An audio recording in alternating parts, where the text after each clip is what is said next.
This film is just, it's just wonderfully awful. It's kind of trying to be good, which is almost worse. I like them when they're really, really bad, but this is trying to be good.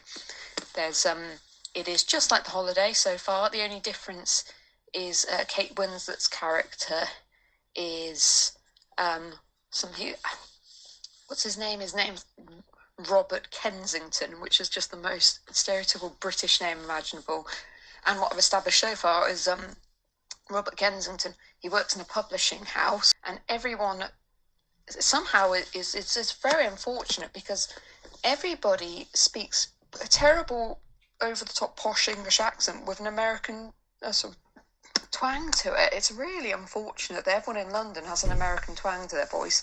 It's as if they can't get the accent right.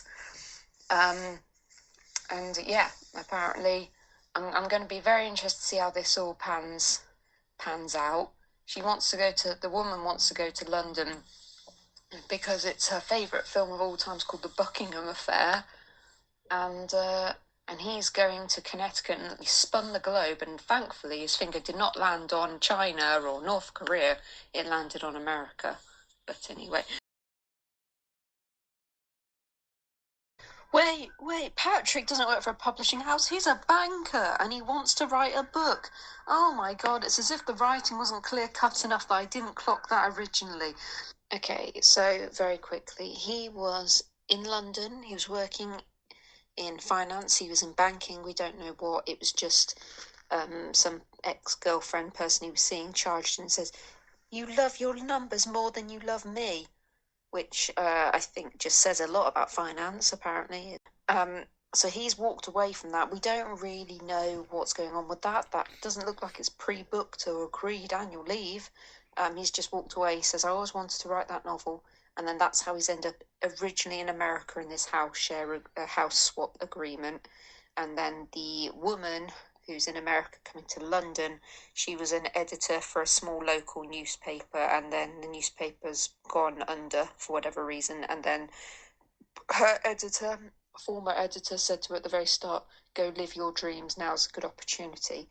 So, you've lost your job, there's no source of income coming in, it's just heading up to Christmas. That's the perfect time to then fly over to London and go around all this gallivanting for yourself. So that's my point. She's got no job, she's lost it. We don't know what job he's done, he just seems to have walked away from the numbers. And that's where they stand.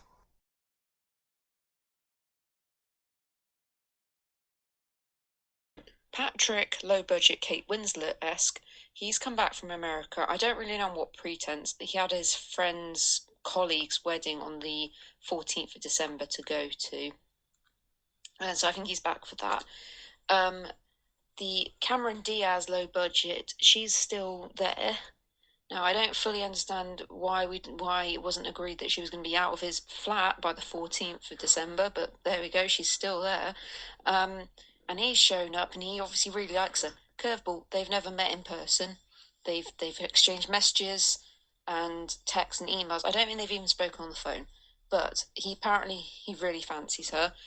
Strange person he has never seen physically or spoken to. He's come back.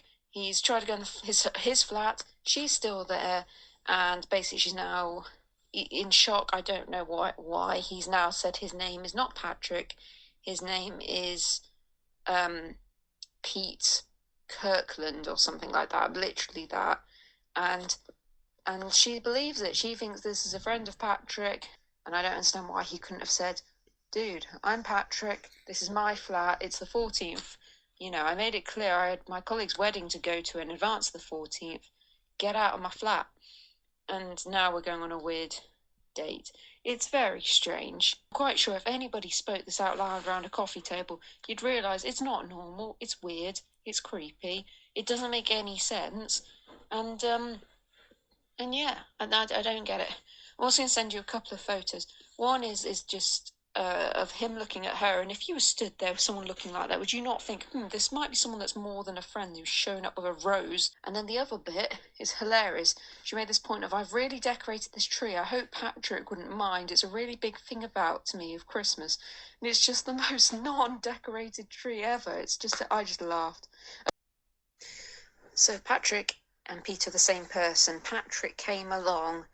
I think he was going to surprise Holly. I think her name's Holly. Of course it is. It's a Christmas film.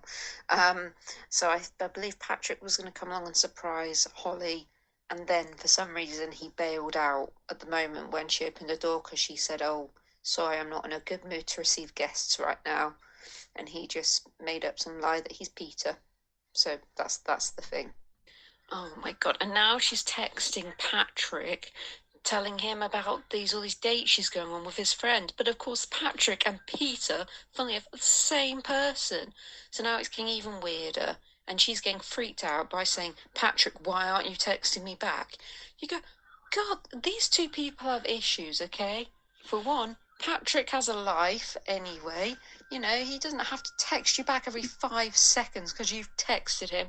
You haven't met him. He doesn't owe you anything at this point. You haven't even been on a date with the real Patrick. But two, Patrick, what the hell? You're lying about the fact you're not Peter. And how the hell is this going to play out? She's going to find out who you are and realise you're a creepy person that couldn't be bothered to say your name, not be able to trust you. And then what happens? And why are they all acting casually about the fact that she's still in his place? Get back to America. Go find a job. She got sacked at the start of this film. Oh my God, they're stealing sandwiches. She came over to London in part because she wanted to find out how her parents met. And her grandmother told her for all the years they met in a library and it's very cutesy. Her world has been rocked by the fact she's realised they didn't meet in a library, they met in a pub. Oh my God, the scandal and horror that her parents met in a pub. Those two parents did not produce this daughter. That's just brilliant. What the hell? I don't know where anyone is anymore. He's now back in America. And oh my God, she's definitely in London. She's by the sad Christmas tree. What's he doing back in America? No, the price of flights, how much is it costing to fly to Connecticut? Where's the time? And they're both in each other's places. I mean, she's found him out. And so what? Oh, I'm really peeved off with you now. We've really fallen out. Oh, I'm sorry. I guess I'll just fly back and go live in your house then. It's just go back to your own houses, people. Oh my God, it's just like, nothing makes any sense anymore.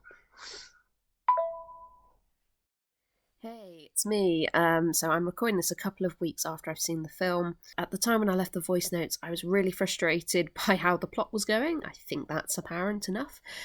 So I didn't take on board actually what was happening. So spoiler warning. And her name wasn't Holly, it was Molly, after all. I found that out in the last 5 minutes of the film. Molly had a subplot going on where she really finds this struggling author and helps edit a book. It all appears to be freelance and unpaid, but the book's a success. And as part of it, the publishing house say, yeah, sure, we'll take you on as an employee now. And the author turns around and insists that the publishing house actually puts Molly up in the New York office instead, and the author insists that she'll only work with Molly as an editor of all her future books.